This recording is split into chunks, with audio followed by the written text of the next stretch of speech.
ข้าพเจ้าแสงสายสัญญาจักรเนาะก็เป็น CEO ของบริษัท Cybrus เนาะที่เฮาให้บริการด้าน Cyber Security ก็รู้สึกตื่นเต้นแล้วก็เป็นเกียรติหลายเนาะที่ได้ขึ้นมาถึงเวทีนี้แล้วก็มีโอกาสเป็น Moderator แท้ๆกับเป็นครั้งทวิตในชีวิตเลยเนาะ ร่วมกับpanelist ของเฮาทั้ง3ท่านเนาะถือว่ามีแต่ตัวตึงๆของวงการนะเฮาเนาะก็agenda ของเฮามื้อนี้ก็บ่มีอย่างหลายเนาะก็จะเป็นเฮามาเบิ่งทำความรู้จักกับ panelist ของเฮาแล้วก็มาเบิ่งว่าแต่ละทานได้นำใช้ AI เข้าในธุรกิจของตัวเองแนวใดใช้ชีวิตร่วมกับ AI จังใดเนาะแล้วก็เซสชั่นสุดท้ายก็จะเป็นการ Q&A เนาะถ้าว่าผู้ใดมีคำถามอยากสอบถามก็ให้กาเกียมคำถามไว้เนาะแล้วก็ท้ายเซสชั่นเฮาก็จะมาแลกเปลี่ยนว่าโอ้ร่วมกับ panelist ของเฮาอีกครั้งหนึ่งนะโอเคทั้งข้างข่าวเจ้าแมนบิลลี่วงศ์ผาจันทร์เนาะก็เป็น CEO ขายมวลซึ่งเป็นธุรกิจด้าน CF อัตโนมัติเนาะช่วยให้แม่ค้าสาวขายเนาะแล้วก็ช็อปหนักช็อปทั่วประเทศเนาะสามารถเข้าถึงการซื้อขายออนไลน์ได้เนาะก็นอกจากนั้นก็ยังเป็นนอกจากการบริหารแล้วก็ยังเป็นคนที่ยังมีแพชชั่นด้านการโคดดิ้งคือเก่าทุกมื้อนี่ก็ยังโค้ดอยู่เนาะเพื่อนว่าแล้วก็เป็นที่ปรึกษาของโครงการ UADB นะเนาะเกี่ยวกับสาธารณสุขและที่สำคัญที่สุดแมนหากก็เป็นเจ้าบ่าวป้ายแดงอีกด้วยเนาะก็ขอเสียงตบมือให้เจ้าบ่าวป้ายแดงอีกแน่ ยินดีนะหลายบิลลี่แพนเนลิสต์ทานต่อมาของเฮาแมนยูแกรดอารัมนายเนาะและยังเป็นกลุ่มทำอิฐของประเทศลาวที่ไปแข่งหุ่นยนต์ First Global ที่สหรัฐอเมริกาเนาะเคยเป็นหนึ่งหัวใจเคยเป็นตัวรักของทีมพัฒนาโมบายแบงกิ้งของธนาคารแห่งหนึ่งเนาะ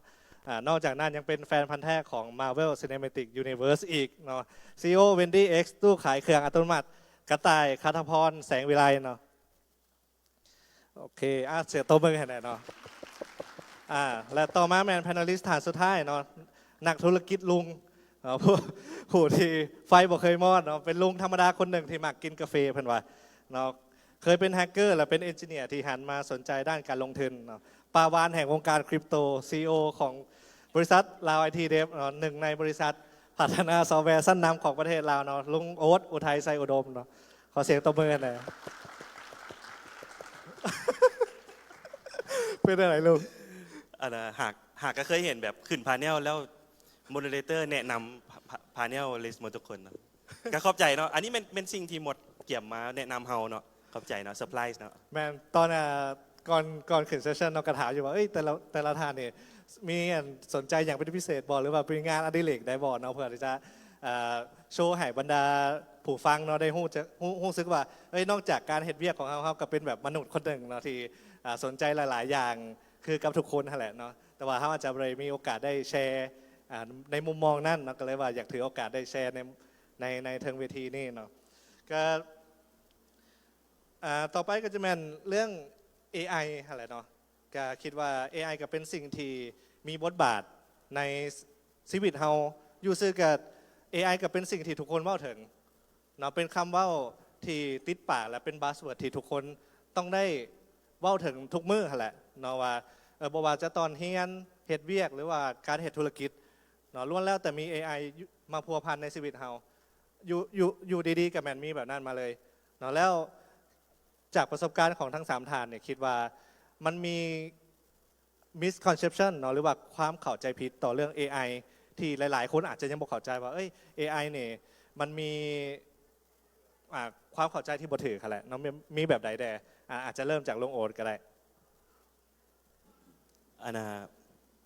ความเข้าใจผิดตัวนี้หมายถึงความที่คนยังบ่เข้าใจบ่หรือว่าถือเนี่ยอาจจะแบบไปเสพข้อมูลจากหลายรีซอสเนาะแล้วเนื่องจากว่า AI มันเป็นอย่างที่ค่อนข้างจะกว้างเนาะแล้วเอาไปเสพจากบอนนี่แล้วเอามารวมกันแล้วเหตุให้เฮาบ่เข้าใจบ่ถูกต้องอาจจะแบบกังวลไปหรือว่าย่านเกินไปทั้งที่มันอาจจะสร้างประโยชน์ต่อเฮาได้นะคิดว่าตอนนี้ความมาจากไหนคันว่าความบ่เข้าใจหรือว่าความเข้าใจผิดเนาะก็อาจจะมีบางกลุ่มแหละหรือว่าอาจจะมีคนที่ยังบ่ทัน adopt เถื่ออาจจะเข้าใจว่าAI มึงเป็นตาย่าน AI มันสิครองโลกประมาณนี้นะอาจจะไปในเวนั่นหลายกว่าคือในหนัง Terminator แมน แต่ว่าคัน AI ที่ไปใช้ในทางที่ผิดหันกับเฮงมีหลายนะเพราะมันเป็นเรื่องใหม่บางเทื่อก็แบบอันน่ะขนมอม AI อย่างประมาณนี้นะ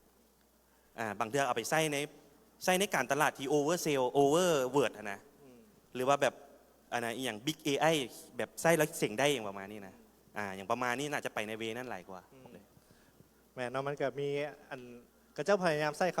คำนี้ไปตัวคนอื่น ที่อาจจะบ่ฮู้จักเนาะสำหรับกระต่ายได้เคยเห็นอัน misconception ตัวใดบ่ อ่าตัวนี้อาจจะก็คล้ายๆกับลุงเนาะประเด็นก็คือเรื่องของการตัวเหยาะอย่างที่เอา AI มาตัวแต่อันหนึงที่อยากเว่าถึงเป็น misconception ของฝั่งบ่แม่นคนทั่วไปซะเป็นฝั่งของเทคฝั่งสายเทคที่2-3 ปีก่อนที่ AI ออกมาเนาะตัว LLM ของ ChatGPT ทุกคนคิดแล้วก็ล้มกันว่าเวียกที่จะบ่คนที่จะบ่ตกเวียกแล้วก็ AI จะบ่มาญาติเวียกแม่นเวียกโปรแกรมเมอร์กับเวียกอาร์ติสต์แต่ตัดภาพมาซุมื้อนี้มันปีนกันเลยเวียกนี้ไปก่อนเลยเนาะแต่ว่ารายละเอียดเป็นจังไดเดี๋ยวเฮามาล้มกันในแผนแนวต่อ แม่เนาะเห็นได้ชัดเจนเลยเนาะว่าจูเนียร์เนี่ยอยากว่าโหนๆหน่อยหนึ่งเนาะ สำหรับบิลลี่เลย โดยก็คืออันลุงโอ๊ตเว่าเมื่อกี้นี้เรื่อง AI คู่มือนี่อันบางคนเห็นมันเรื่องว่าเป็นการตลาดที่ว่าผลิตภัณฑ์ตัวใดก็ว่าเขาเอา AI มาเฮ็ดเอา AI เฮ็ดล่าสุดเขาว่าเจ้าซื้อหมอของเขามามันมีอันเขียนว่าหมอของเขา AI หมอของเขา AI เขาก็งงเขาก็ไปอ่านเบิ่งอยู่คู่มือแม่อย่างหมอของเขา AI มันว่ามันมีการเบิ่งว่าแบบเข้าคันว่ามันสิมันคันว่าเข้ามันสิไหม้อันนี้มันสิอันบอนอันนั้นบ่ใส่ความร้อนเพิ่มคันเข้ามันบ่สุกมันใส่ความร้อนเพิ่มอย่างที่เขาคิดว่าอันนั้นมันเซ็นเซอร์ซื่อบ่ อันนั้นก็เลยว่าเป็น AI แล้วคือว่าคนเฮาหลายคนยังบ่ได้มีความแบบตื่นหู้หรือว่า adopt ไปกับ AI เทื่อแบบอาจจะคิดถึง AI แบบสูงเกินไปสูงกว่าความเป็นจริงไปหลายที่จริงมัน AI มันก็เป็นเครื่องมือนึงที่ว่ามนุษย์เฮาเป็นคนพัฒนาขึ้นมาเนาะดังนั้นส่วนตัวข้าพเจ้าเองก็ยังบ่ได้เชื่อเรื่องเกี่ยวกับว่าแบบ AI สิมา disrupt มนุษย์อย่างที่จริงตัวนี้ก็เป็นหัวข้อที่เราถกเถียงกันได้ตื่นแต่ว่าก็น่าจะเป็นเรื่องของการที่ว่าคนเฮาคิดหา AI สูงเข้าใจใน AI สูงกว่าความเป็นจริงเกินไปในคู่มือนี้มันบ่ได้เป็นแต่ย่านขนาดนั้นเลย อยากเสริมตัวนี้ ความจริงแล้วค่อยได้ยินเขาจะอยู่ในพอดแคสต์ตัวหนึ่งว่าคำว่า AI นี่มันมาตั้งแต่ยุคสงครามโลกครั้งที่2พุ่นนะมันเป็นคันที่ว่า AI เนี่ยเป็นบัสเวิร์ดบ่มันแมนแล้วในตอนสมัยสงครามนะเขาเจ้าจะ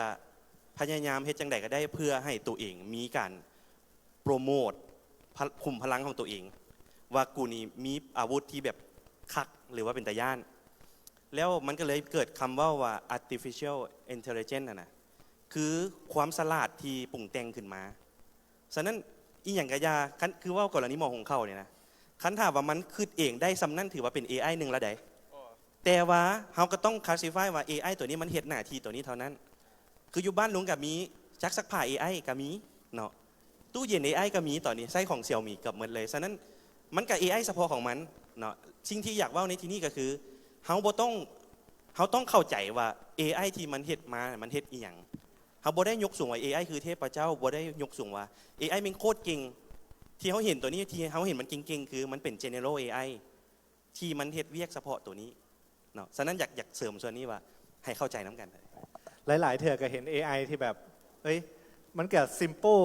เกินที่จะเป็น AI เนาะแต่ว่าในเบื้องหลังอาจจะแบบเคยเห็นมีมาลงทั้งหน้าเป็น AI เนาะแต่ทั้งหลังเป็น if else นะ เนาะอันนั้นก็เป็นประเด็นที่อาจจะเห็นเรื่อยๆเนาะเกี่ยวกับตัว misconception ของตัว AI แต่ว่าอยากถามWendy X เนาะกระต่ายว่าอยากมาเจาะเลือกเติมเกี่ยวกับ business ของ Wendy X เนี่ยเนาะว่าWendy X เขาเป็นตู้ขายเครื่องอัตโนมัติและนอกจากนั้นก็ยังเป็น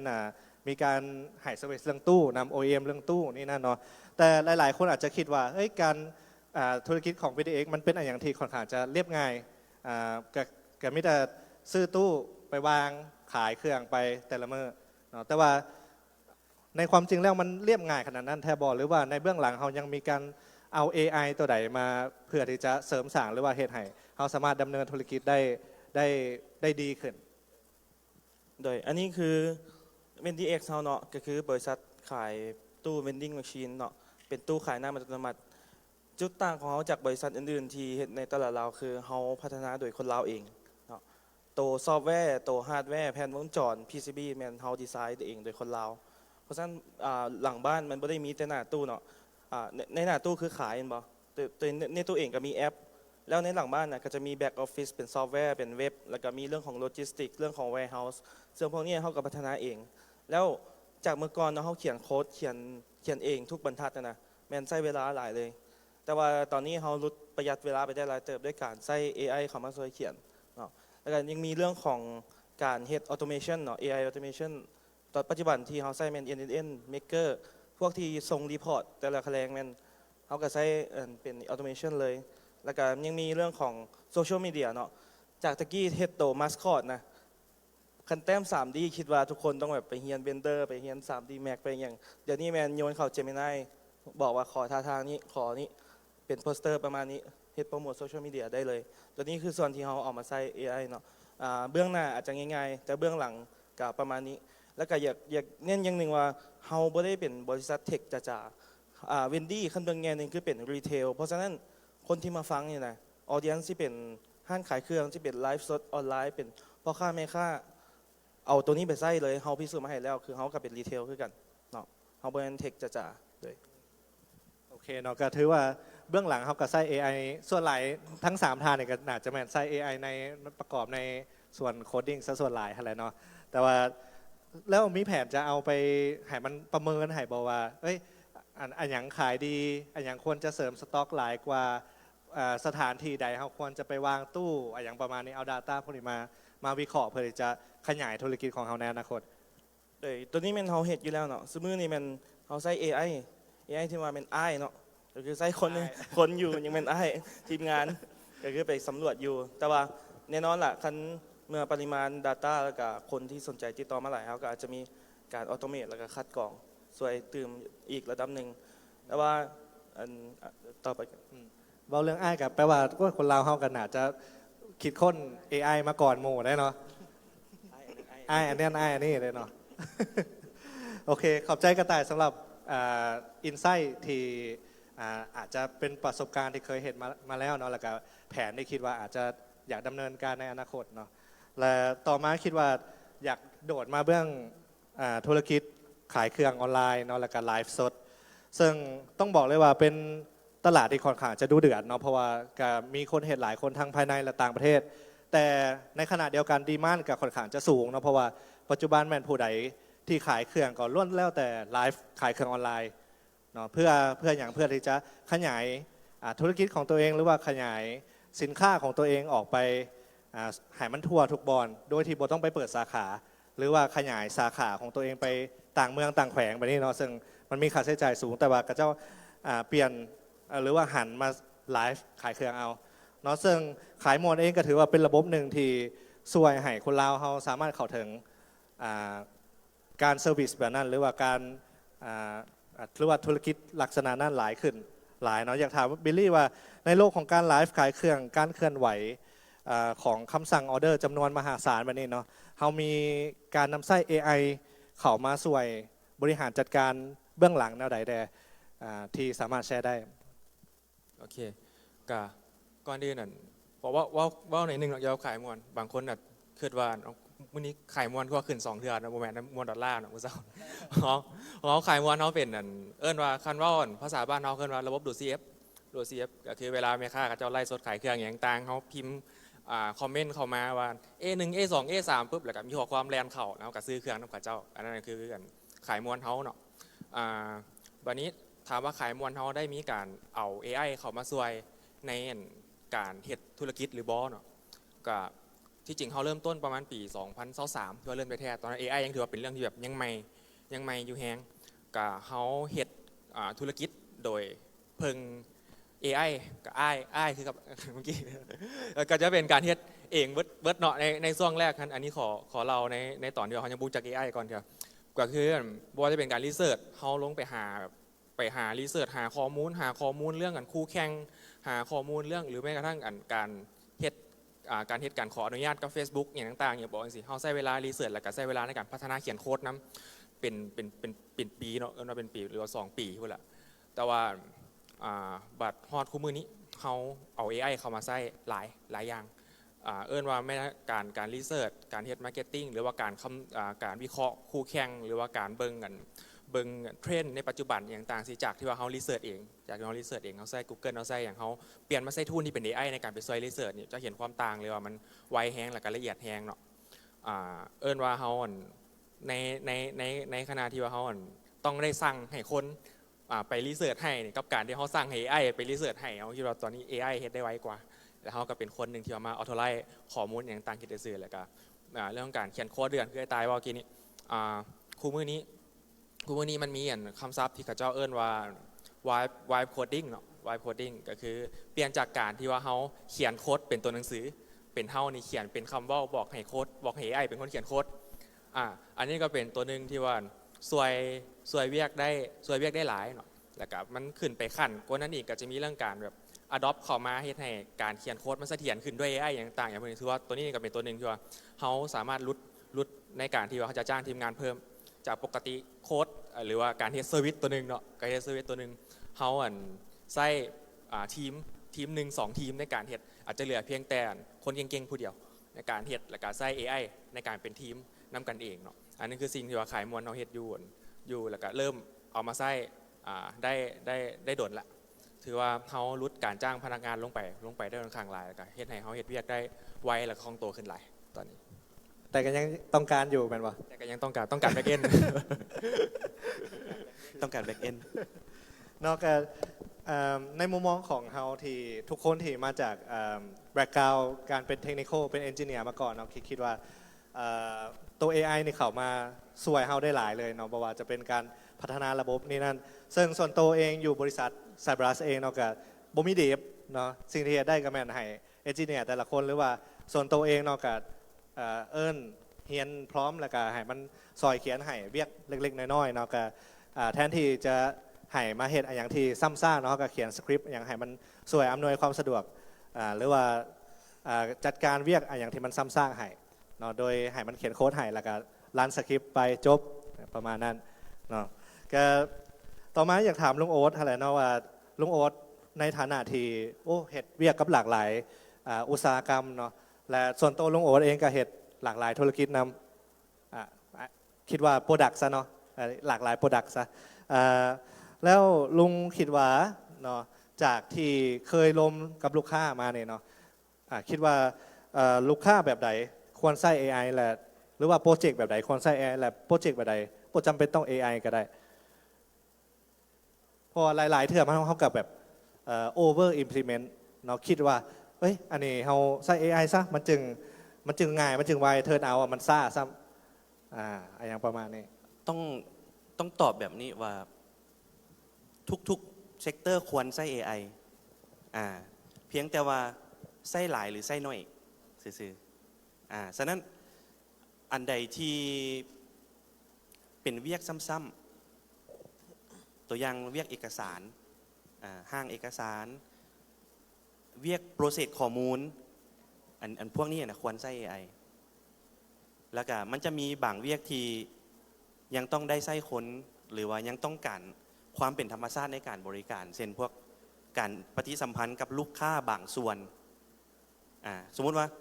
ลูกค้าแชทมาถามแล้วให้ AI ตอบได้ก็อาจจะใช้ส่วนนั้นแต่ว่าคันถ้าเป็นการบริการที่ไฮเอ็นด์ขึ้นมาน้อยนึงลูกค้าจะต้องการคนอยู่ตอนนี้นะเนาะฉะนั้นในช่วงเวลานี้คำถามคือมันอันใดควรใช้อันใดบ่ควรใช้ลุงคิดว่าทุกคนควรใช้แล้วเพียงแต่ว่าจะใช้ให้มันเหมาะสมกับองค์กรของตัวเองบ่ตัวอย่างว่าคือของลุงเองเนี่ยมันเป็นลักๆเป็นบริษัทเฮดเดฟเนาะก็เป็นตั้งแต่มื้อทำอิฐที่ ChatGPT เปิดตัวมาลุงก็บอกว่าทุกคนต้อง adopt ก็คือปรับตัวแล้วฉะนั้นคือเฮาก็ต้องเริ่มเอามาใช้ในการเขียนโค้ดแล้วตอนนั้นทีมการตลาดก็อาจจะยังบ่ฮู้ซ้ำว่า AI มันหยังหรือว่ามันใช้เฮ็ดหยังได้แน่เขาก็บอกว่าโอเคท่านจูเจ้าเริ่มเฮียนอาจจะพร้อมว่าให้มันซอกหาข้อมูลแนวใดหรือว่ามันซอยในการวางแนวโน้มอย่างแนวใดแต่ว่าทีมเดฟข่อยให้เริ่มก่อนเลยฉะนั้นคือความจำเป็นขององค์กรเขาแต่คันถ้าในมุมมองกลับกันสมมติว่าองค์กรที่เขาเจ้าบ่ได้แม่นเดฟเขาเจ้าเป็นการบริการอื่นๆเขาเจ้ามี Data แล้วโปรเซสก็ต้องได้ไปใส่ส่วนนั้น หรือบางอันที่ยังพันได้ใส่เถื่อก็ใส่หน่อยลง แต่ควรใส่แม้กระทั่งแต่สร้างแปลงนั้นแปลงนี้ก็ต้องได้เริ่มใส่แล้วเลย ที่จริงชีวิตประจำวันเนี่ยเขาก็แทบจะขาดบ่ได้แล้วเนาะคือสคริปต์ต่างๆที่เว่าในเมื่อนี้ก็แมน ChatGPT ซอยมาเลยเอาแท้ๆเนาะก็เลยก็มาอัดแอปเอามาจูนเอาเนาะว่าแบบใดเขาอยากเบิ่งจากเบสิกหรือว่าเบิ่งจากเบสของออเดียนส์เขาแล้วก็ความเป็นมืออาชีพของแพนเนลิสต์ของเขามันเพิ่นมาลักษณะใดเขาก็จูนเอาจากประมาณนั้นคิดว่าในนี้มีไผได้บ่ใช้ AI บ่เคยใช้ AI บ่มีแม่นบ่นั้นคิดว่าตั้งแต่เดี๋ยวนี้มันทุกคนเนาะตั้งแต่เฮียนมาพุ่นแหละเนาะก็น่าจะต้องได้ adopt ใช้ AI หมดละในแต่ละหน้าเวียกแต่ก็อย่าลืมมีเอติกในการนำใช้ AI นำเนาะก็ตัวนี้ก็จะเป็นอีกประเด็นหนึ่งอีกแต่ว่า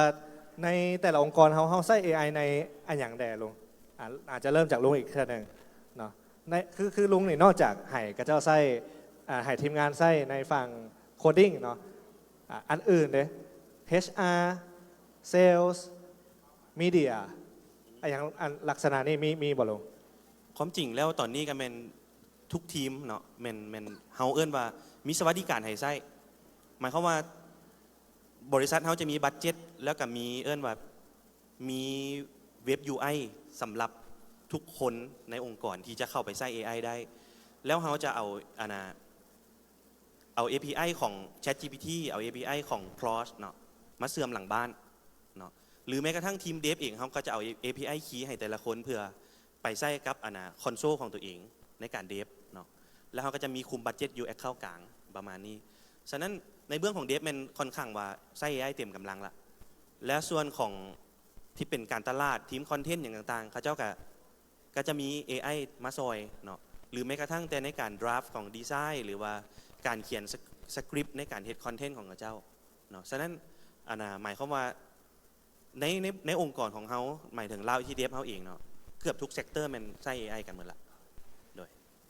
โอเคน่าสนใจเนาะก็คิดว่าทุกคนก็น่าจะอัดแอปใช้ในตามหน้าเวียกของตัวเองแหละในกระต่ายเดี๋ยวมีทีมงานผู้อื่นที่ได้ใช้ AI ในเวียกอื่นนะบ่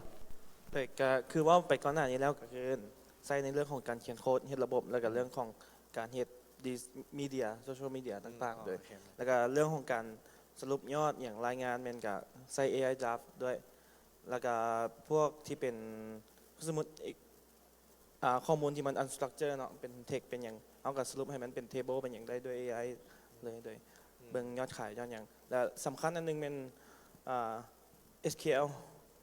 นอกจากเรื่อง AI มันอยากให้ทุกคนโดยเฉพาะผู้ประกอบการแล้วก็บัญชีมาร์เก็ตเตอร์อยากให้เรียนเรื่อง SQL แล้วให้ AI ช่วยสอนช่วยเขียน SQL เอาอย่างฮู้อย่างเกี่ยวกับธุรกิจเขาเองตอนนี้แทนที่เราต้องไปท่าไอที่เนาะถามมาดึงข้อมูลตัวนี้ให้แน่นะเจ้าเอา user read only เนาะ user read only ที่อ่านได้อย่างเดียวห้ามเขียนนะอย่าไปกวน แล้วเอามาต่อกับ AI มันมีตัวที่หนึ่งให้คีย์เวิร์ดไปว่า MCP เนาะเอาตัวนี้แล้วให้ AI ช่วยเขียน SQL มาได้รีพอร์ตสิ่งที่เจ้าอย่างฮู้ในหัวณตอนนั้นแล้วได้คำตอบณตอนนั้นเลยขอถามหน่อยมีไผ่บ่ฮู้มีไผ่บ่ฮู้จาก SQL ได้โอเคก็หลายอยู่เนาะก็ SQL ก็เป็นสิว่าเป็น language เลยป่ะเป็นภาษาหนึ่งเนาะในการเขียน query หรือว่าดึงข้อมูลจากฐานข้อมูลออกมาเนาะนั้นมันเป็นถ้าว่าเราจะมาสาย Data หรือว่าวิเคราะห์ Data จากที่เขามีอยู่เนาะก็จะเป็นต้องได้ฮู้ภาษา SQL เนาะหรือว่า SQL เนาะก็ลองไปเซิร์ชเบิ่งเนาะแล้วก็ลองศึกษาเบิ่งเพราะว่าในอนาคตถ้าว่าเขาจะมาวิเคราะห์ข้อมูลแท้ๆจะเป็นต้องได้ใช้เนาะ SQL หรือว่า SQL โอเคสำหรับบิลลี่เด้นอกจากแน่นอนโค้ดในไส้แน่นอนแต่ในหน้าเวียกอื่นมีบ่ก็คือกันครับทุกท่านเนาะองค์กรเฮาพนักงานทุกคนแมนต้องได้ใช้ AI อยู่แล้วในการเฮ็ดเวียกเอิ้นว่าปัจจุบันนี่ถ้าเทียบกับเมื่อก่อนเนาะคนเฮาคนหนึ่งสมมุติน้องแมนโคดดิ้งน้องก็คือคนที่ว่าเฮ็ดแต่โคดดิ้งอันนั้นคือแบบเอิ้นว่าอย่างไรเอิ้นว่าเป็นสกิลเอิ้นว่าเป็น value ในตัวเฮาเนาะแล้วก็สมมุติอันนี้เป็นทีมงานที่ว่าเฮ็ดเรื่องของ support อันนั้นกับข้าเจ้ากับไม้หน้าเวียกของ support เนาะ เป็นผู้หนึ่งแต่ว่าตอนตอนนี้ที่ว่าเขาเอา AI มาใส่เนี่ยเอิ้นว่าพนักงานทุกคนนี่ในตัวพนักงานผู้หนึ่งอ่ะซ้ำกับว่าเป็นทีมหนึ่งเป็นทีมหนึ่งก็คือตัวน้องเองเนี่ยน้องกับเบื้องหลังน้องก็มีทีมที่ว่าซวยเวียกในการเวียกบริหารน้องมีเลขาน้องมีคนที่เชี่ยวชาญเรื่องการเฮ็ดเอกสารเรื่องการแปลงเรื่องการเขียนอีเมลอย่างต่างๆกับเป็น AI อ้อมข้างคือบ่ได้แม่นตัวเขาคนเดียวละอันนี้คือเขามีทีมเขาอยู่นำวันนี้ทีมงานคนอื่นด้วยกัน คนที่ว่าเฮ็ดคุณเฮ็ดซัพพอร์ตคุณเฮ็ดเรื่องของการซัพพอร์ตแล้วก็มีผู้ช่วยอ้อมข้างอ้อมแอวเราเต็มไปเบิดเนาะในการเฮ็ดเรื่องของการแปลบ่เรื่องของการแปลเรื่องของการเฮ็ดเอกสารคู่มื้อนี้นี่ขั้นไผ่คิดว่า AI เฮ็ดเอกสารละเอียดบ่ละเอียดเนาะลองให้ AI ซอยเฮ็ดเอกสารแบบในระดับเรื่องของภาครัฐเบิ่งก็ได้น้องเองก็ได้ลองเอามาซอยเฮ็ดเบิ่งเอกสารแล้วก็เฮาสอนหรือว่าเฮามีวิธีเขียนพร้อมให้ตัว AI มันเข้าใจเนาะในบริบทว่าโอเคอันนี้นี่แม่นเวียกของภาครัฐเด้อมันจะมีคำศัพท์อันนี้มันจะมีคำศัพท์อังกฤษมันจะมีคำศัพท์ลาวบางอันต้องเป็นคำศัพท์ลาวที่ราชการอย่างต่างอย่างสิขั้นมันเข้าใจปุ๊บให้มันเจนออกมาปุ๊บโอ้เอิ้นว่าเฮาแบบได้ 98% ละจากปกติที่แบบน้องเองก็เขียนบ่เป็นก็ต้องไปศึกษาอ่านเบิ่งหลายๆอันแล้วมาเขียนเองเนาะตอนนี้น้องมีผู้ช่วยอีกผู้นึงในการมาเฮ็ดเอกสารราชการให้น้องอันนั้นคือสิ่งที่ว่าคือว่าแต่ละองค์กรน่าจะกำลังเฮ็ดแบบนี้นำกันอยู่เขาเสือว่าทุกๆองค์กรกำลังเป็นอย่างซี่อยู่แล้วก็ตัวเขาเองกันคนที่ว่ายังไม่ได้เป็นผู้ประกอบการกันก็อย่าลืมว่าตอนนี้เขาไม่ได้ตัวผู้เดียวละเขาก็สามารถเอิ้นเอาเลขาผู้นั้นเอิ้นเอาผู้นี้มาช่วยเขาได้เต็มไปหมดเนาะโดยหลังจากที่เขามี AI ขึ้นมาแมนมีส่วนตัวกับ struggle คือกันกับเอกสารทางการเนี่ยเนาะแต่ว่าเขากับเวลาเขาใส่ AI เนาะเขาแชทนำมันเขาก็พยายามสอนมันไปนำเพื่อให้มันเข้าใจไลฟ์สไตล์หรือว่าเข้าใจสไตล์ของเราเนาะเพื่อมันเจเนเรตเถื่อต่อไปมันก็จะได้บ่ต้องมาสอนใหม่หลายเนาะแต่ว่านอกจากเราถามมันหลายแล้วมันหลอนโอเคเนาะก็ขอบใจสำหรับอินไซต์หลายๆของหลายๆภาคข้อมูลจากหลายๆมุมมองเนาะแล้วก็ต่อมาคิดว่าหลายๆคนอาจจะอยากรู้ว่าเขามี AI ทูลตัวใดที่เขาใช้แบบอาจจะบ่รู้หลายเนาะแน่นอน ChatGPT Gemini อย่างพวกนี้มันปกติเนาะแต่ว่าในฟีเจอร์ของบรรดาแชทพวกนั้นหรือว่าอาจจะเป็น AI ตัวอื่นเลยเนาะมีตัวใดที่อยากแนะนำขอตัวเดียวแหละย้อนอย่างอาจจะเริ่มจากกระต่ายก็ได้ขั้นตัวเดียวเลยเนาะตัวเดียวแมนแนะนำเป็น AI automation พวก NNN หรือ maker.com เนาะพวกนั้นจะเป็นพวกที่ช่วยให้เราเฮ็ดเวียกรูทีนซ้ำๆนะแทนที่เราจะเฮ็ดเราสามารถให้โยนให้ AI เฮ็ดได้เลยบ่รวมแต่ AI เนาะอย่างที่เป็นซ้ำๆพวกไปดึงข้อมูลเว็บไปอย่างนั้นนะบ่ต้องมี AI ซ้ำแต่เป็น automation โดยรวมแล้วพอดีแม่นเขาสามารถไปผนวกกับ AI ได้ AI agent ไปต่อกับ ChatGPT สมมุติดึงหน้าเว็บมาเนาะแล้วสรุปข้อมูลให้เนาะหรือว่ามีอีเมลเข้ามาเขาสามารถให้มันผ่าน NNN นี่ก่อนและ NNN นี่ไปต่อกับ ChatGPT ก็ได้ Claude ก็ได้หรือแม้กระทั่งเขารันเซิร์ฟเวอร์เขามีการ์ดจออยู่นั่นเองเขาก็รันแล้วให้มันสรุปอีเมลให้แล้วเกี่ยมคำตอบให้เราเลยก็ยังได้และมีอีกหลายๆ use case ข้อดีที่จริง make.com จะมาก่อนโดดแล้วเนาะเครื่องมือนักการตลาดมาจะใช้แต่ว่าช่วงหลังๆแมน NNN มาแหงเพราะว่าอันหนึ่งมันต่อ AI ได้แน่นอนอันที่สองแมนทุกคนในนี้นะสามารถเป็น expert NNN ได้ภายในมือเดียวแค่เจ้าเสิร์ช YouTube ว่าอยากให้ NNN เฮ็ดอย่างแล้วก๊อป workflow ของคนอื่นนะยูทูบเบอร์นะมารันยังเขาเองได้เลยภายในคลิก2คลิกได้เลยเนาะตัวนี้แมนแนะนำเป็น NNN แล้วเขาสามารถรันเองได้นำไซต์คลาวด์ได้นำเลยตัวนี้แมนแนะนำเลยฉะนั้นวิธีอย่างที่ค่อนข้างจะซ้ำซากเนาะเป็นอย่างที่ต้องเฮ็ดทุกมื้อตื่นมาเปิดคอมแมนเฮ็ดอันนั้นเลยทุกมื้อแมนบ่แมนเป็นลักษณะ low code เป็น automation คือปกติบางอย่างนะเขาต้องเขียนโค้ดเขียนโปรแกรมบ่แม่นน้อยๆพอจะได้คำสั่งนี้นะแต่ NNN นะเขาสามารถก๊อปของคนอื่นมาแล้วรันได้เลยหรือเขาสามารถห่างเองได้เลยมันจะมีทั้งเรากดเองมีทั้งตั้งเวลาว่ามงนี้ให้เฮ็ดนี้เนาะมีทั้งเชื่อมต่อกับแชท Telegram Line WhatsApp อย่างพวกนี้มีหมดเลยโอเคมันก็มีเทมเพลตให้เขาเลือกอยู่เนาะเขาก็เลือกเทมเพลตแบบที่เขามักว่าเขาบ่ได้ฮู้จักโคดิ้งอย่างเถื่อเนาะอาจจะใช้เทมเพลตของคนอื่นแล้วก็มาซอยเวียกอย่างที่มันเป็น ซ้ำซากของเฮาให้มันออโตเมตหมดเนาะนั้นสำหรับเฮาทุกคนในนี่มันอีกอย่างที่ซ้ำซากเฮาค่อนข้างจะบ่ค่อยมักเนาะเฮาจะหาวิธีอย่างจักอย่างเฮ็ดให้มันออโต้เนาะเฮ็ดให้ชีวิตตัวเองง่ายขึ้นเนาะก็อันนั้นเป็นของกระต่ายเนาะ N N N N8 N8N ไปเซิร์ชเดี๋ยวนี้เลยก็ได้ N8N N8N กับ Make เนาะ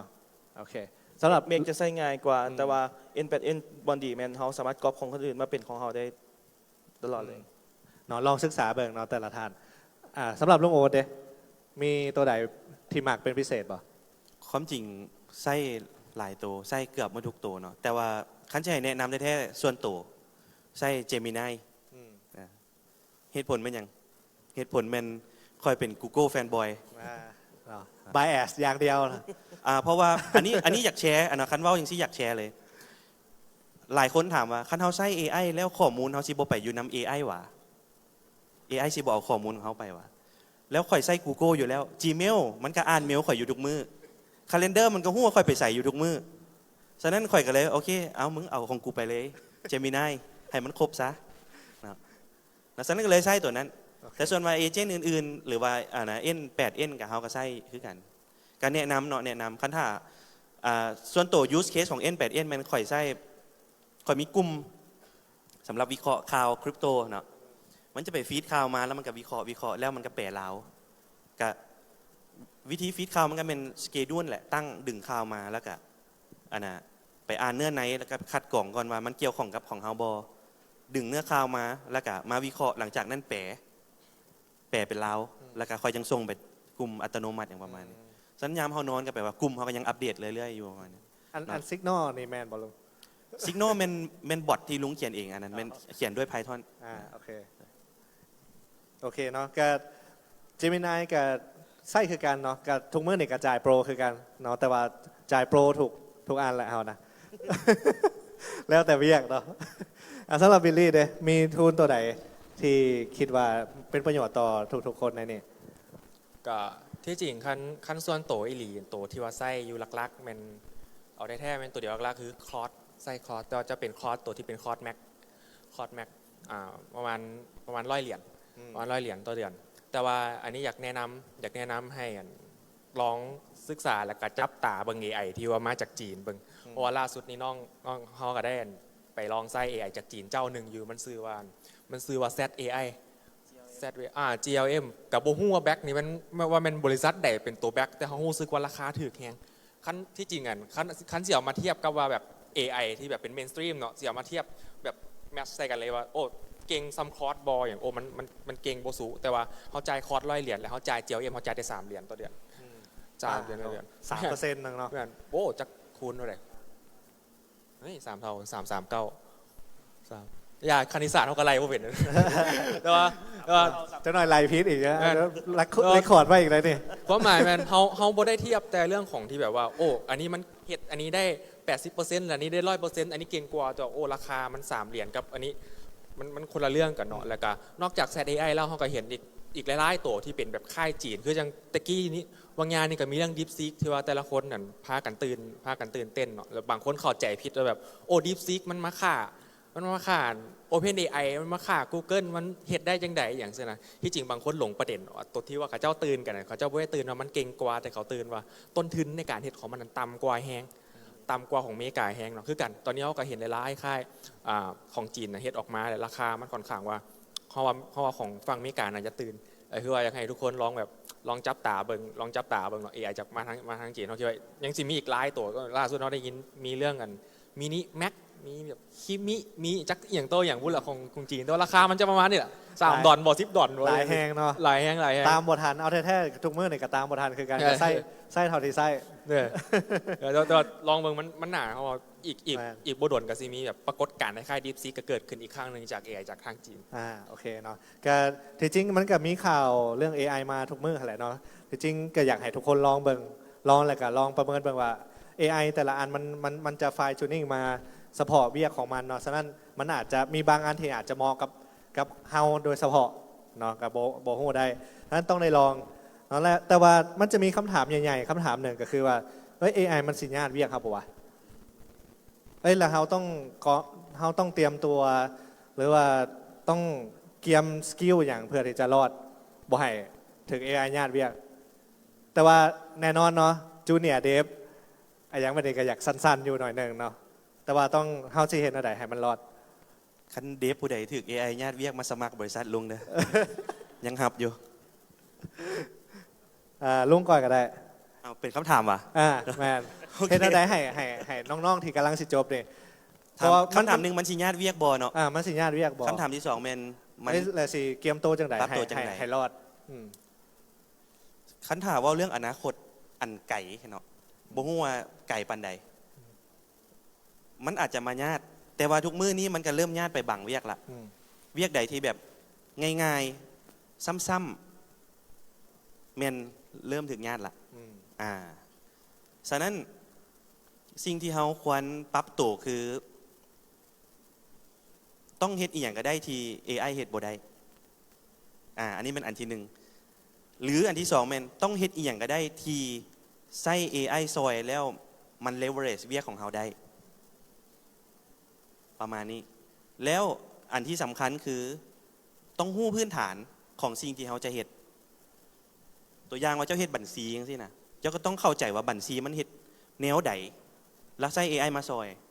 เขียนโปรแกรมเจ้าก็ต้องรู้ว่าเขียนโปรแกรมมันเขียนแนวใดแล้วพื้นฐานแท้ๆของสิ่งที่เฮาเฮ็ดอยู่เนี่ยนะคือทุกมื้อนี้เฮาอาจจะเกิดอยู่ในยุคของเฟรมเวิร์กเขียนโปรแกรมก็ใช้เฟรมเวิร์กไปแล้วเขียนท้ายสคริปต์ก็เป็นเฟรมเวิร์กไปแล้วเฮาบ่เข้าใจว่าเนทีฟมันแท้ๆ Java มันเขียนจังได JavaScript มันเขียนจังไดหรือว่าแม้กระทั่งแต่เฮาเอิ้นฟังก์ชันเว็บรีเควสต์นี่นะมันเกิดอย่างขึ้นนะคันเฮาเข้าใจพื้นฐานตัวนั้นนะเฮาจะไปสั่ง AI มาซอยเวียกได้หลายขึ้นเนาะฉะนั้นความปรับตัวไปทางนั้นบ่แม่นแต่ว่าค่อยเขียนโปรแกรมเก่งแล้วค่อยใช้เฟรมเวิร์กตัวนี้อยู่สุดท้าย AI มันก็จะมาเขียนแทนเจ้าเพราะว่าเจ้าใช้สิ่งที่มันเฮ็ดอยู่เห็นบ่สังเกตคนบอกว่าบ่ต้องย่าน AI มันบ่เก่งปานนั้นดอกเขียนโค้ดบ่เก่งดอกผู้ที่ถูกกระทบก่อนหมู่แม่นเทคเลยได้แม่นคนเขียนโปรแกรมเลยฮู้บ่ย้อนหยังย้อนความรู้เรานี่มันอยู่ในอินเทอร์เน็ตมาหลายเฮาไปซอกหาความรู้กฎหมายไปซอกหาความรู้เรื่องอื่นๆน่ะอยู่ในอินเทอร์เน็ตน่ะบ่หลายเท่าการสอนการเขียนโปรแกรมข้อมูลพวกนี้มีมาแต่ใดแล้วคนเฮาที่อยู่ในโลกไซเบอร์หรือโลกอินเทอร์เน็ตนะแม่นกันแม่นสายเทคทั้งนั้นแล้วเขาแชร์ความรู้กันแล้วความรู้เหล่านั้นมันไปอยู่ใส่ อยู่นำ AI เห็นบ่ฉะนั้นสิ่งที่เราควรเฮ็ดคือนั่นแหละเฮ็ดอีหยังก็ได้ที่เฮาใช้มันแล้วมัน leverage เวียกได้ โอเคขอบใจลุงเนาะสำหรับกระต่ายเด้คิดว่าแนวใดให้เฮ็ดแนวใดให้เฮาจึงอยู่รอดในยุคเปลี่ยนถ่ายเนี่ย บ่ฮู้สิตอบหยังเนาะเพราะลุง ลุง ตอบ ว่า ไป บ่ หม แล้ ด ว แล้วก็คำถามหนึงเป็นญาติเวียกกันบ่กับที่สอง ญาติเลยบ่ญาติ คิดว่าเรื่องญาติหันมันมีอยู่แล้วแหละมันต้องมีหน้าเวียกที่ถึกลดแล้วก็ลดความสำคัญหายลงไปบ่แม่นแต่ AI เนาะที่ผ่านมาเขาเจอตั้งแต่ยุคตะกี้ก็แม่นเรื่องเครื่องจักรยิบเอาทำอิดเลยที่เป็นประเด็นกันเรื่องพวกนี้เป็นเทคโนโลยีเข้ามาเป็นเรื่องเครื่องจักรยิบคนที่ยิบเครื่องอยู่โรงงานน่ะประท้วงอันนั้นคือทำอิดทำออกเลยที่เริ่มมีเครื่องจักรต่อมาก็มีอย่างก็โทรเลขเข้ามารถไฟก็คนก็บ่เที่ยวส่งจดหมายไปรษณีย์ก็ลดลงต่อมาคันใกล้ๆเฮาล่าสุดก็สิมีเรื่องของ delivery อย่างก็เป็นคนห้างอาหารก็บ่ได้ซื้ออย่างมีมันมาเรื่อยๆแหละเรื่องของอีหยังที่จะมาแทนกันนะแต่ว่ามันก็สิสร้างโอกาสใหม่ๆคือคนเฮาซุมื้อนี้เนาะคือเฮาร่วมกันอยู่นี่เฮาก็เว้าเรื่องvibe coding นั่นอย่างมันลด barrier ของคนที่อยากเฮ็ด product โดยเฉพาะ digital product นะอันนี้คือโอกาสใหม่เลยเนาะมันมีเวียกที่หายไปแล้วก็มีเวียกที่ได้ขึ้นมาใหม่แน่นอนเนาะอันนี้หลายคนก็ว่าทุกคนก็ว่าแล้วก็สำคัญคือลุงว่าว่าเฮ็ดจังได๋เฮาออกมาใส่ในหน้าเวียกเฮาAI จะบ่ได้มาแทนหมอแต่หมอที่ใช้ AI อ่ะแทนหมอคนอื่นแน่นอนเนาะ AI จะบ่ได้มาแทนโปรแกรมเมอร์แต่โปรแกรมเมอร์ที่ใช้ AI น่ะจะมาแทนโปรแกรมเมอร์ที่บ่ใช้แน่นอนพวกนี้โอเคแม่นแล้วเนาะก็เรื่อง disruption มันก็มีมาตลอดเท่าไหร่เนาะและแต่ว่าเฮาสิฮู้ทันบ่เท่านั้นแหละเนาะสำหรับวิลลี่เนี่ยมีอยากเสริมบ่ ก็สำหรับถ้าถามว่า AI มันจะมาญาติเวียกคนบอเนาะน้องคิดว่า AI มันเอาอย่างซี่ว่า มันจะมีคนที่ว่าถือญาติกับคนที่บ่ถือญาติคือไอ้กระต่ายว่าเมื่อกี้แล้วความหมายมันผ่านมาเฮาโลกเขามันผ่านการเปลี่ยนแปลงมาหลายสเต็ปเนาะผ่านมามันจะมีแน่นอนมันจะต้องมีอย่างการที่อย่างตัวหนึ่งที่มันอยู่มาดนแล้วมีอีกตัวหนึ่งมา disrupt ตลอดเวลาเขาเห็นจังซีมาหลายครั้งแหละกับโกดักตะกี้กล้องฟิล์มบ่ยอมเปลี่ยนเขาเจ้าไปดิจิตอลเบิดติงบ่ยอมเปลี่ยนถามว่าคู่มือนี้วงการกล้องตายบ่ตายกล้องเปลี่ยนมาเป็นดิจิตอลเบิดมีแต่กล้องฟิล์มที่ตายหรือว่าฮอตยุคที่ว่าคนเขาเจ้าไปสมาร์ทโฟนเบิดเนาะโนเกียบ่ยอมเปลี่ยน OS บ่ยอมไปน้ำเขาเจ้าโนเกียตายไปถามว่าโทรศัพท์มือถือตายบ่โทรศัพท์มือถือบ่ได้ตายมีโนเกียตายผู้เดียวก็คือน้องคิดว่าคนที่ว่าจะถือ AI ญาติเรียกคือคนที่ว่าบ่ปรับตัวหรือว่ายังปรับตัวบ่ทันเนาะดังนั้นคือที่ว่าลุงโอ๊ตว่าตอนแรกเนาะตอน GPT เขามาปุ๊บเขาปรับองค์กรเข้าไปเลยบัดเดียวทุกคนต้องได้ใช้ AI อันนี้น้องกับเป็นผู้หนึ่งที่ว่าเห็นอย่างสั้นด้วยกันตอนที่ว่ามี AI เข้ามาปุ๊บในขณะที่ยังมีบางคน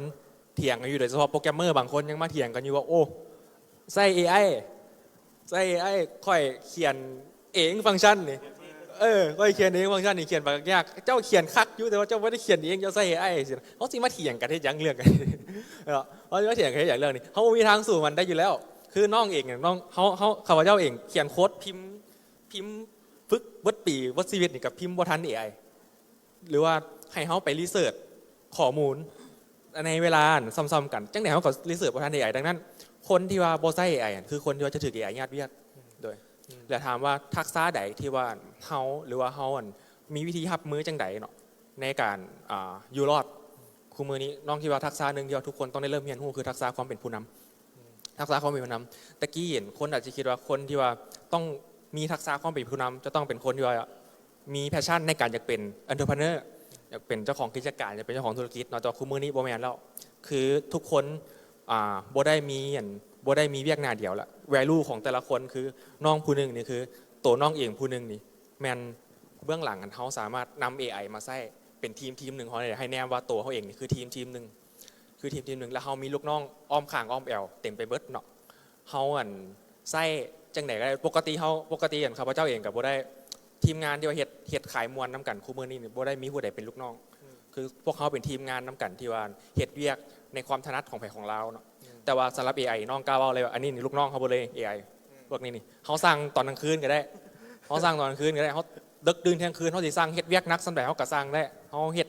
จังได๋เขามันมีหน้าที่ต่อเฮ็ดตามเขาเท่านั้นมันบ่มีหน้าที่ที่ว่าจะปฏิเสธเขาจะข้างที่เขาเฮ็ดดังนั้นนี่แหละเป็นโอกาสที่ว่าเขาต้องฮู้ว่าในการเอา AI ตัวนี้ที่ถนัดเรื่องนี้ AI ตัวนี้ที่ถนัดเรื่องนี้ AI ที่เราถนัดแต่ละเรื่องนี่เขาเสียจังได้ให้ทุกกันมาประสานกันและสร้างคุณค่าให้กับนักเวียกหรือสร้างคุณค่าให้กับตัวเขาเองเป็นความถนัดไม่เป็น value ที่แบบเขามีหลายกว่าคนอื่นก็คือเขาโตเขาเท่ากับพนักงาน100 คนกับอีกผู้หนึ่งนี่มันเราผู้หนึ่งนี่เท่ากับพนักงาน3 คนแต่เขาเท่ากับพนักงาน100 คนคือเขาอันนี้เขามี value กว่าแล้วเขาคือว่าเขาเนี่ยสิเป็นคนที่ว่าอยู่รอดในคู่มือนี้ที่ว่าบางคนยังย่านบ่กล้าใช้ AI เพราะย่าน AI มันสิมา disrupt เขาสินะลองคิดว่าโดยโอเคก็ถือว่าเป็นไอเดียที่คนขาจะโอเคเลยและน่าสนใจหลายเนาะแล้วก็เพื่อคนโบฮู้ว่าก่อนหน้านี้เนาะช่วงที่ ChatGPT มาใหม่ๆก็แม่น How Chat บ่How Tech Chat How Tech Chat เนาะก็แม่นบิลลี่เนาะเป็นคนพัฒนาตอนนั้นที่โอ้ยเฮาเข้าถึง ChatGPT บ่ได้ก็แม่นบิลลี่กับเดฟแล้วก็ไปเสื่อมกับ API ของChatGPT ให้พวกเฮาได้ลองใช้เบิ่งโอ้โซนนั้นก็นักเลยแม่นบ่ตัวนั้นก็ใช้ AI เขียนเอา AI มาช่วยเขียนก็เขียนคืนเดียวตอนที่ว่าลองเฮ็ดเบิ่งปุ๊บปั๊บเขียนคืนเดี๋ยวมือต่อมีคนใช้แหละยาวเลยบ่น่าจะมีคนใช้อยู่เดือนนึงพีคๆมันเป็นแสนเอ็กเกอร์การถามตอบอยู่ในแอคทิวิตี้ที่เขาเอา Analytics มาจับเป็นแสนครั้งต่อเดือนคนลาวเขายังบ่ฮู้วิธีสมัคร ChatGPT อย่างในตอนนั้นแล้วก็คู่มือนี้หลังจาก ChatGPT มันสมัครได้ในเบอร์ลาวอย่างคนก็เซาใส่ไปเขาก็ได้ปิดตัวนั้นไปแล้วโอเคเนาะที่จริงคำตอบของทั้ง3ถามมันก็ไปลิงก์กับคำถามสุดท้ายของเขาแล้วเนาะก็คือเฮาสิมีทักษะอย่างที่ควรจะมีความพร้อมในยุคของ AI ให้มันอยู่รอดอะไรเนาะแต่ว่าทั้ง3ถามก็ตอบมาแล้วก็มีทางเรื่องfundamental เนาะก็ส่วนตัวก็เห็นดีนำเนาะพอ fundamental is the key เนาะสำหรับเฮาถ้าว่าเฮาเฮ็ดเวียกหรือว่าเฮาเฮ็ดสิ่งที่เฮาเฮ็ดแต่ว่า อารมณ์แบบเฮ็ดได้แต่ผิวเผินเนาะแต่ว่าเขาบ่ได้ลงลึกถึงว่าเฮ้ยพื้นฐานแท้ๆมันเกิดขึ้นมาได้ใดมันสร้างมาได้ใดมันจะเฮ็ดให้เฮาต่อยอดได้ลำบากเนาะเพราะว่าเฮาฮู้แต่วิธีการนำไส้แต่ว่าบ่ฮู้ว่ามันสร้างขึ้นมาได้แนวใดหรือว่าสูตรอันนี้คิดมาได้แนวใดอย่างประมาณนี้มันเฮ็ดให้เฮาบ่สามารถที่จะต่อยอดไปหลายกว่านั้นได้ซึ่งฉะนั้นเฮาก็คิดว่าเห็นดีนำลุงโอ๊ตนะว่าเรื่อง fundamental นี่สำคัญถ้าว่าเฮาเรียนรู้อย่างเฮาควรจะเรียนรู้ให้มันเลิกเพื่อจะเอาไปต่อยอดได้เนาะแล้วก็เรื่อง leadership นี่ก็เป็นสิ่งอันหนึ่งที่สำคัญคือการเนาะเพราะว่าขาด leadership เฮาก็สิบ่กล้าเฮ็ดอะไรอย่างที่แปลกใหม่ไปกว่าคนอื่นเนาะเฮาก็เฮ็ดแต่สิ่งที่คนอื่นตามแต่ว่าเฮาสิเริ่มลองหรือว่าเริ่มอะไรอย่างเฮ็ดอะไรอย่างใหม่ๆแม่นเฮาก็ต้องถามหมู่เฮ็ดก่อนเฮาจึงเฮ็ดก็คือเอ้ยสิไปกินข้าวก็ต้องถามหมู่ไปเฮาไปคนเดียวบ่กล้าไปอย่างประมาณนี้เนาะก็คิดว่าทั้งหมดก็เป็นคำถามที่เฮากะเกียมมาในมื้อนี้เนาะซึ่งก็เป็นข้อมูลที่มีประโยชน์หลายเนาะสำหรับเฮาทุกคนสำหรับมอนิเตอร์เองแล้วก็สำหรับหมู่เพื่อนที่มานั่งฟังในมื้อนี้เนาะเซสชั่นต่อไปแมนเฮาก็จะเข้าเซสชั่นของเซสชั่นที่ทุกคนรอคอยเนาะก็คือเซสชั่น Q&A ถ้าว่าไผมีคำถามเนาะให้แมนยกมือขึ้นเลยเนาะแล้วเราจะมีทีมงานไปเอาไมค์ไปให้น้องอันนี้ใส่เสื้อนักศึกษาแมนผู้นี้ก่อนเลยเพิ่นยกก่อนสบายดีโดยน้องจะเข้าคำถามเลยคำถามของน้องก็คือถ้าให้ทุกท่านกลับไปเริ่มต้นใหม่อีกครั้งเริ่มต้นในธุรกิจไอทีหรือว่าแบบไปเป็นหากระเหียนจบใหม่เป็นนักศึกษาคือน้อง จะเริ่มเฮ็ดธุรกิจใดและสิ่งที่ท่านจะเฮ็ดให้แตกต่างนะแม่นหยังและจะกลับไปบอกตัวเองในอดีตแบบใดโดยขอบใจขอ clarify คำถามว่าเฮาย้อนไปเป็นนักศึกษาในยุคที่มี AI นี่หรือว่าย้อนกลับไปเป็น ยุค AI นี่ก็ได้ ยุคนี้เนาะ โดยยุคนี้เลย กระต่ายอยากตอบป่ะอยากถามไผ่อยากถามไผ่ถามลุงโอ๊ตก็ได้ถามลุงโอ๊ตต้องจอจงเหมือนนี่แต่บริษัทเกี่ยงกันเลยนี่เดี๋ยวถ้าให้ค่อยกลับไปเป็นนักศึกษาอยู่แต่อยู่ในยุคนี้มันบอกโดยถ้ากลับไปแต่เป็นแบบรุ่นน้องคือน้องเลยแต่อยู่ในยุคนี้ปัจจุบันนี้จะเฮ็ดธุรกิจไอทีนะอันใดและจะเฮ็ดให้แบบใดให้แตกต่างนะประมาณนั้นอ๋อแปลว่าอยากหู้ไอเดียค่อยเลยมันบอกค่อยชีเว้าเล็กก็ได้โดยถ้าค่อยเป็นเจ้าในมือนี้แล้วค่อยกำลังอยากเฮ็ดธุรกิจตัวใดตัวหนึ่งอยู่เนาะตอนนี้ค่อยเฮ็ด good job เนาะกำลังเฮ็ดเลยแล้วก็กำลังเฮ็ดเรื่อง payment ที่เกี่ยวกับทั้งเงินแล้วก็ทั้งคริปโตเนาะเฮ็ดเฮาจะเฮ็ด trading platform เนาะเกี่ยวกับคริปโตเกี่ยวกับ blockchain เฮาจะเฮ็ดอีกหลายอย่างโดยประมาณนั้นไอเดียส่วนใหญ่คันถามแม่นมื้อนี้ค่อยจะเริ่มธุรกิจที่เกี่ยวกับคริปโตเคอเรนซีบล็อกเชนเป็นหลักค่อยจะบ่เฮ็ดเรื่อง AI เพราะว่า AI คนหลายคนเฮ็ดแล้วโดยประมาณนั้นและจะบอกตัวเองในอดีตตัวนี้บอกตัวเองในอดีตเลยว่ากลับไปบอกตัวเองโดยจะกลับไปบอกตัวเองว่าจังได๋ใช่ป่ะโดยแม่นจะกลับไปบอกตัวเองว่าจังได๋บ่ฮู้สิเว้าจังได๋เพราะว่าเฮากลับอดีตบ่ได้ก็เลยบ่ฮู้ว่าสิเตรียมคำบอกตัวเองจังได๋แต่คันบอกได้ก็ซื้อ Bitcoin โดยขอบใจโอเคขอบใจสำหรับคำถามแม่นแล้วเนาะฮู้อย่างบ่เท่าฮู้ซี่เนาะ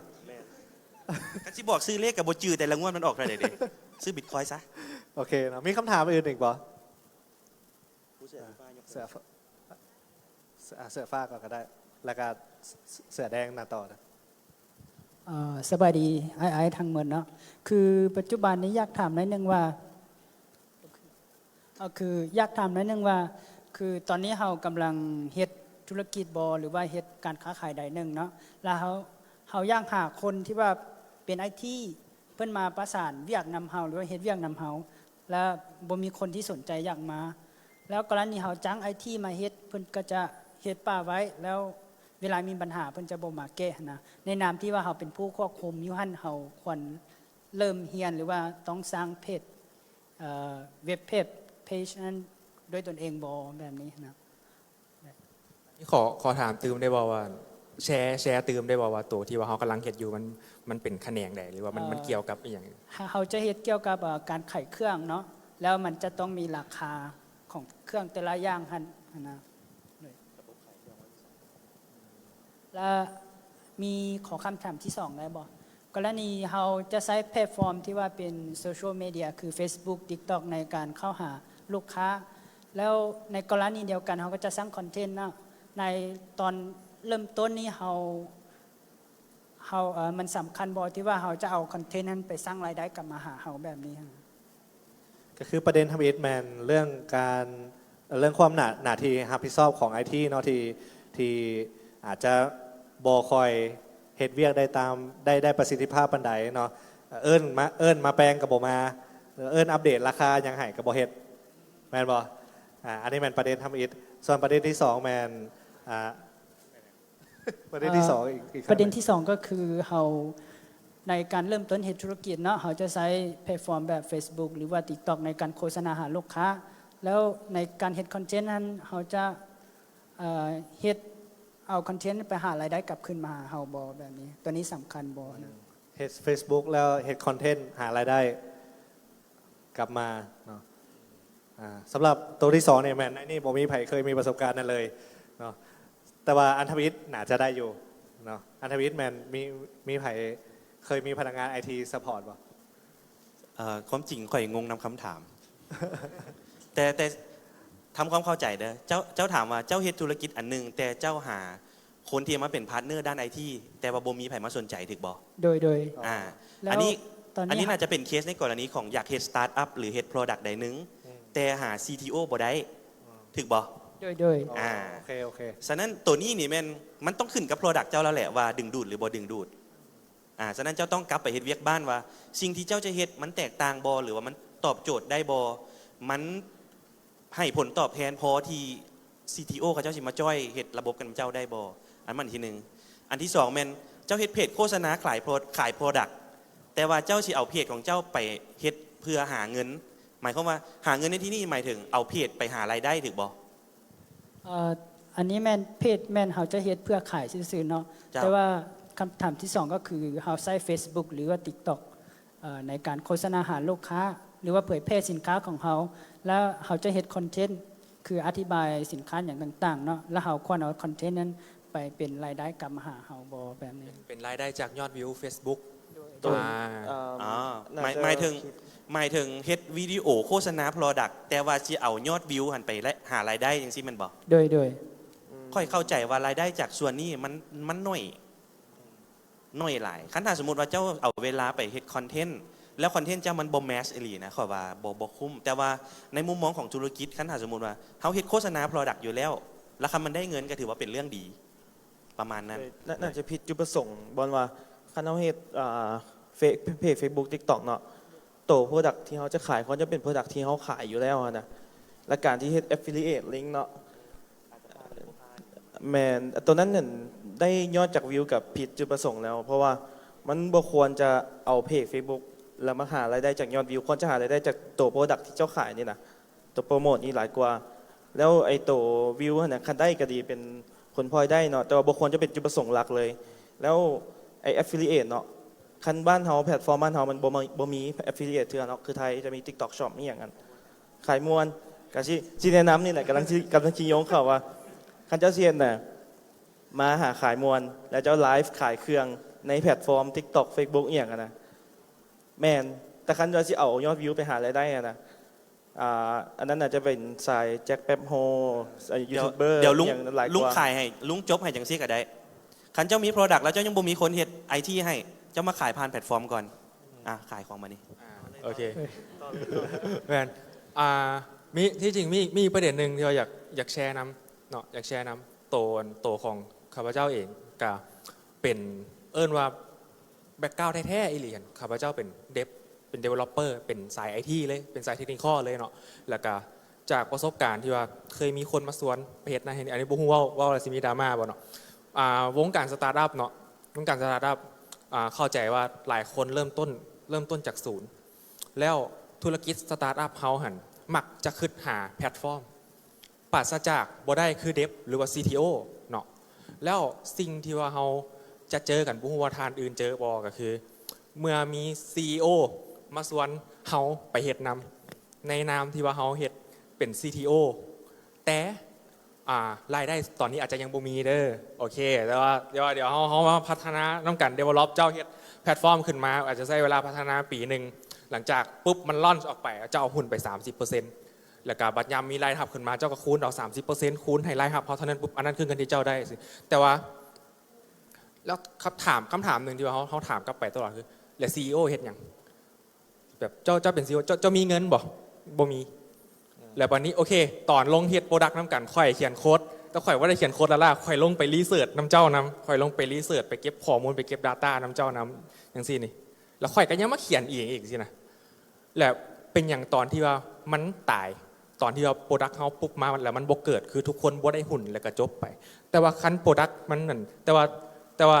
ในระหว่างทางปีหนึ่งมันค่อยนี่เฮ็ดเวียกทุกอย่างค่อยเขียนโค้ดจนได้ผลิตภัณฑ์มาตัวหนึ่งแล้วค่อยบ่ได้อย่างเลยแต่ค่อยไปคาดหวังเอาแต่ว่าบัดตอนมันได้ขึ้นมาแล้วค่อยสิได้เป็นส่วนหนึ่งในหุ่นนั่นแหละเจ้าได้เป็น CEO สินะโอเคอยากให้คิดเบิ่งมุมหนึ่งว่าแล้วเฮานี่มี value อย่างที่จะไปเอิ้นคนเก่งๆคนนั่นเข้ามาให้มาเฮ็ดนำเฮาได้แดมาเฮ็ดนำเฮาได้แดแม่นแล้วก็กับตัวหนึ่งคือเรื่องของตัวคอนเทนต์อย่างไรเฮาว่าอยากให้ลองกลับมาเบิ่งว่าโอเคผลิตภัณฑ์เฮามันแม่นอย่างแท้สินะเฮาต้องการจะเฮ็ดคอนเทนต์เพื่อขายหรือเฮาต้องการจะเฮ็ดคอนเทนต์เพื่อเฮ็ดเงินตอนนี้เฮาคิดว่าเป็นคนละธุรกิจกันละตัวนี้ลองโฟกัสเบิ่งกับผลิตภัณฑ์ตัวเองขั้นตื่มด้วยโอเคเนาะโดยขอบใจจ้ามันก็ต่อไปน้องก็จะแมนน้องเสือแดงเนาะขอคำถามเดียวเนาะเพราะว่าเวลาเขาเหลือหน่อยมีคำถามหน่อยน้องน้องเป็นจูเนียร์เล็บเนาะอยากรู้ว่าในเรื่องระหว่าง Cyber Security กับ AI แล้วก็เรื่อง Blockchain หรือว่า Sharing Database พวกนี้ตัวไหนมันแมสหรือว่าเขาควรลงทุนกับตัวใดในการศึกษาเพื่อพัฒนาเดี๋ยวแบบสตาร์ทอัพเขาควรเลือกตัวใดแบบมันแมสในปัจจุบันก็คิดว่าอยู่ตัวนั้นซอดแจ้งได้กับตัวใดกันหนาจะแมนตัวนั้นเนาะคิดว่าน่าจะเริ่มจากความมากก่อนบ่ลุงคิดว่า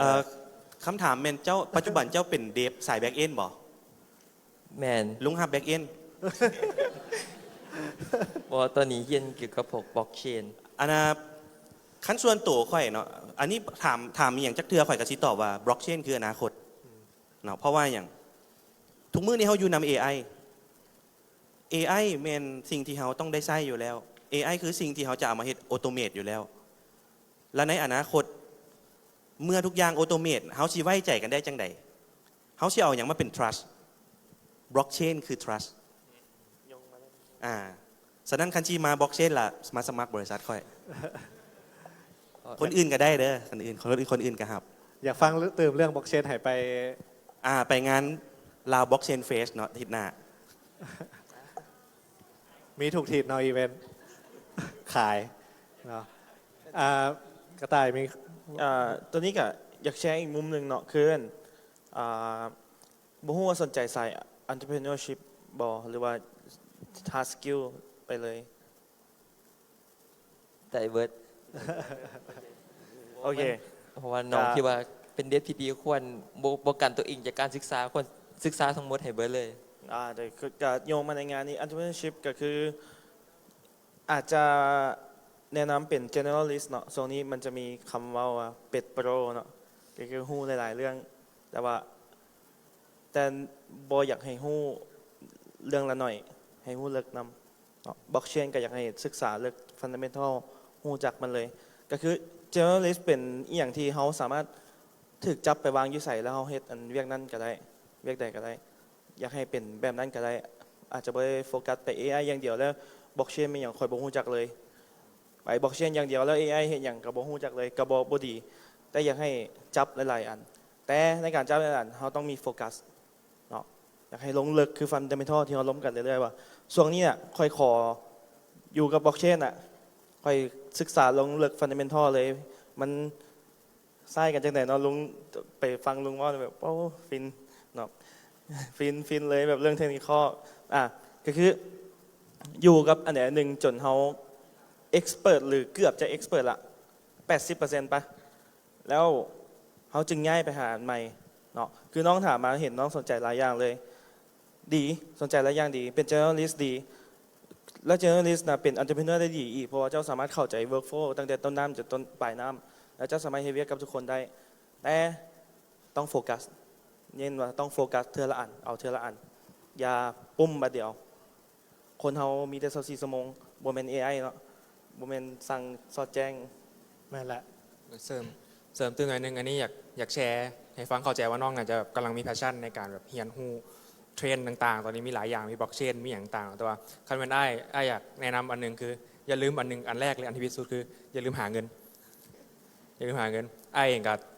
อยากเฮ็ดหลายอย่างกันตอนแรกมันจักบล็อกเชนจักสายอย่างต่างแต่ว่าสุดท้ายแล้วไอ้ใช้เวลาเป็นปีหนึงเต็มๆในการเฮ็ดแบ็กเอนอย่างเดียวเฮ็ดแบ็กเอนอย่างเดียวเขียนโค้ดเขียน API อาจจะโบแมนซิงนะแพชชั่นหลายสุดแต่ว่ามันเป็นอาชีพที่ไอ้หาเงินได้ตอนนั้นไอ้เฮ็ดแบ็กเอนอยู่บริษัทหนึ่งเนาะกับบริษัทที่ว่าตัวคู่มือนี่ก็ยังเฮ็ดน้ำกันอยู่แหละก็ได้เงินเขาได้เงินเดือนจากตัวนั้นไปแต่ละเดือนแล้วเขาสิบ่ได้ซีเรียสในการแบบหีบมะเร็งว่าเขาต้องเฮ็ดอีหยังต่อไปบ่เพราะว่าในระหว่างโจโนของเขาระหว่างที่ว่าไอ้เฮ็ดแบ็กเอนอยู่ไอ้เฮียนฟรอนต์เอนไปนํแต่ว่าในระหว่างที่ไอ้เฮียนไปนํเหมือนไอ้มีเงินเดือนกินห้องกูเดือนและหลังจากที่ว่าไอ้ได้เฮ็ดไปแล้วมันจะมีโอกาสที่ว่าเขาจะได้เอาเวียกฟรอนต์เอนที่เขากำลังศึกษาตอนนั้นมาลองใส่กับเวียกตัวแท้ตัวจริงที่ว่ามันเกิดขึ้นในตอนนั้นเขาจะเก่งขึ้นไปอีกหลังจากไอ้ฮู้แบ็กเอนไอ้ฮู้ฟรอนต์เอนแล้วไอ้เริ่มลงไปเบิ่งเรื่องของเซิร์ฟเวอร์ลงไปเบิ่งเรื่องของดัตต้าเบสลงไปเบิ่งเรื่องของเดฟออฟลงไปเบิ่งเรื่องของการบริหารจัดการทีมแต่ว่าในทุกช่วงเวลาที่ว่าไอ้กำลังเฮ็ดอยู่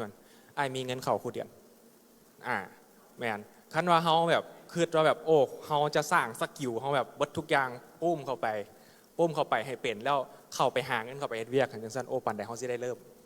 เด้ออยากให้อันนี้อยากแชร์เส้นทางให้ฟังก็คือสำหรับไอ้เริ่มต้นมาจังซี่เด้อ โอเคเนาะก็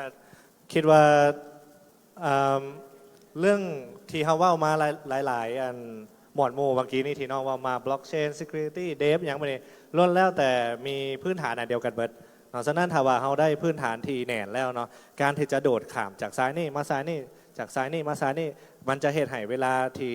เขาเฮียนหรือว่าเขาอยากโดดข้ามสายมันก็จะบ่ยากหลายเนาะเพราะว่าพื้นฐานเขาแน่นแล้วเนาะฉะนั้นคิดว่าคันเขาจะที่จริงก็ควรจะเป็นทุกอย่างเนาะควรจะหู้ทุกอย่างคือที่ไอ้เพิ่นได้เว้าไปเนาะแต่ว่า